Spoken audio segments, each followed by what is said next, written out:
With great pleasure, the Rotary Clubs of Gig Harbor celebrate the Star Awards, honoring individuals in our community who, while not Rotarians, live the Rotary ideal of service above self. Tonight, we honor 3 more individuals who embody this ideal of service. Chosen by the Morning Club is Kaitlin Pifer. Chosen by the North Club is Dr. Sarah Thompson. And chosen by the Midday Club is Melissa Oman. In addition to this public recognition here tonight, each Star Award recipient is also given the honor of becoming a Paul Harris Fellow. As new Paul Harris Fellows, Kaitlin, Sarah, and Melissa are in good company, including U.S. astronauts Neil Armstrong and James Lovell, Russian President Boris Yeltsin, British Prime Minister Winston Churchill, animator and original Imagineer Walt Disney, U.S. President Franklin D. Roosevelt, UN Secretary General Javier Perez de Cuellar, creator of the Salk vaccine Jonas Salk, our own U.S. Congressman Derek Kilmer, and many of our local Rotarians. Over the past decade, 30 remarkable individuals have been selected as Star Award recipients, each chosen because of a visible commitment to service in our local communities and beyond. Each honoree has taken responsibility for leadership as they contribute significant personal time and effort to the causes they've chosen.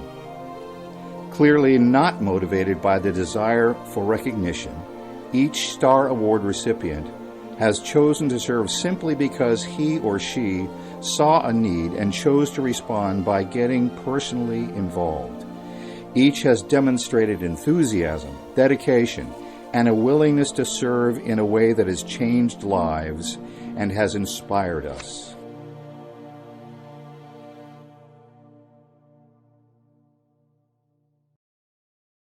Chosen by the Rotary Club of Gig Harbor Morning is Kaitlin Pifer for her devotion to child advocacy in both work and her personal life, as a CASA volunteer, and providing foster shelter, therapy, and support to countless children in her home.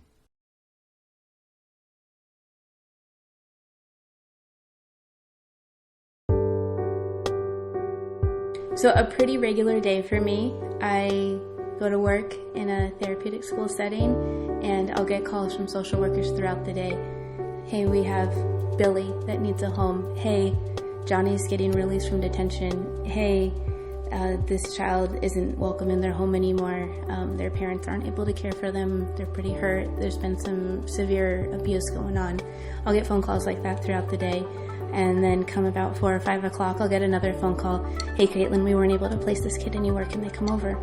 And it's always absolutely. I'm 31. I grew up in the harbor. My parents live about 5 minutes away. I'm engaged. We have 3 dogs. My fiance has an 8-year-old boy. I work as a children's mental health specialist. I'm a licensed therapist. So I work in a Tier 3 behavior program. So that program is for students that their behaviors are too significant to manage in a mainstream environment. So they bus those students to us, and we do school and therapy.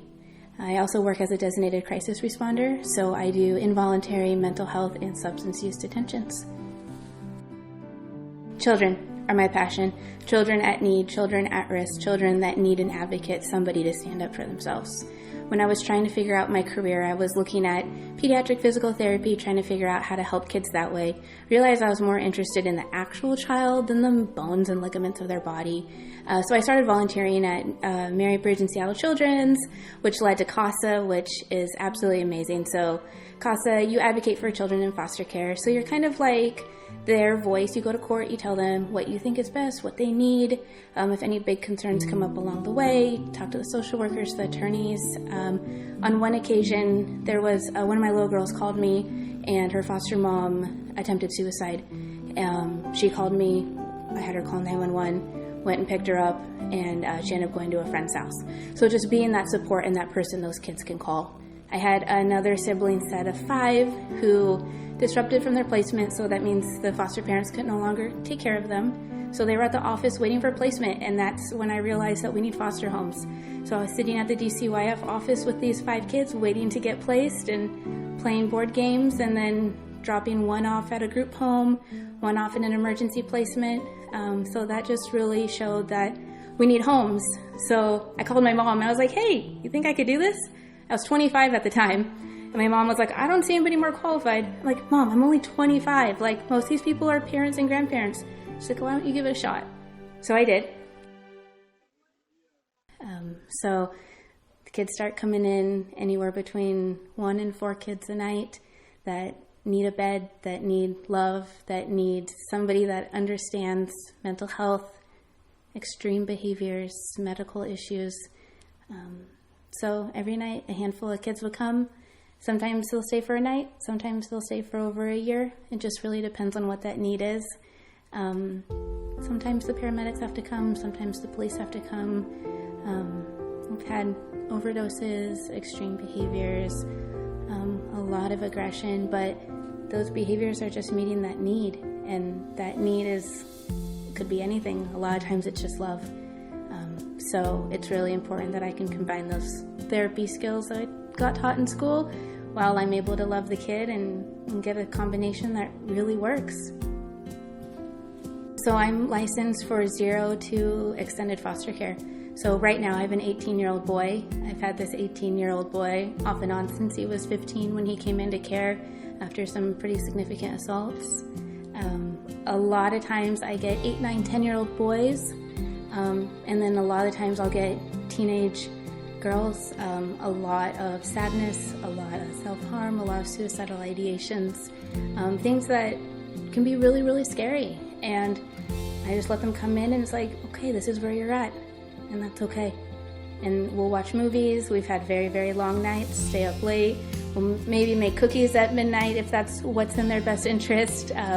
Sometimes we get lots of teams of counselors, emergency wraparound teams come on out, and maybe we'll just stay up all night if that's what we need. Other times it can be easier and we'll watch a movie and then head to bed. But every night's different. They come in. This one little girl, I remember coming in, she came from Seattle, and she was like, it's warm in here. But just giving these kids a normal life, a time where they can come and they don't have to worry about anything. They don't have to take care of their siblings. They're safe, they're fed, they know they can go to the pantry and get whatever they want whenever they want. They can cuddle up with the dogs. My dad likes to call it Camp Kaitlin, where it's just kind of fun and chill and no worries. So it just kind of progressed from there. About 245 kids later now. The kids are also special, and they all need somebody to be there for them. Somebody to say, okay, yes, you do drugs. Okay, you're not gonna do them here, but it'll be okay. Yeah, you just ran away. It's these kids that just need strong advocates. I got a call for a little boy with Down syndrome. Was soiled in a car, living in a car for a year with his mom. Nonverbal, couldn't walk, malnourished. And then a year later, he got adopted and he was able to walk and run and play. Was going to school over at Harbor Heights, just thriving. So there's just this huge need for foster care, and these kids that, I mean, they're just kids. Like, there's no bad kids. There's behaviors we may not like, but there's no bad kids. They just need someone there for them. Kids are so special in general, but there's some kids out there that have nobody. And those kids that have nobody need to feel special too and loved. So that's what I do. These kids need love. These kids need a soft intervention, a soft approach that works. And the therapeutic interventions and the love that I can give as a foster parent just makes a difference. There are no bad kids.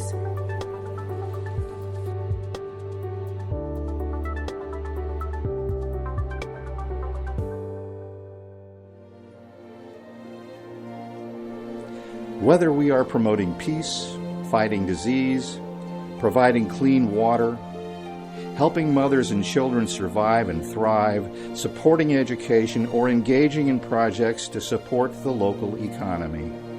Rotary clubs here in Gig Harbor and across the globe share the ideal of service above self.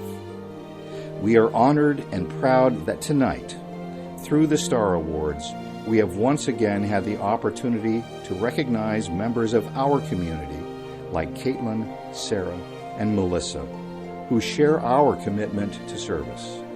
On behalf of a grateful community, we thank you.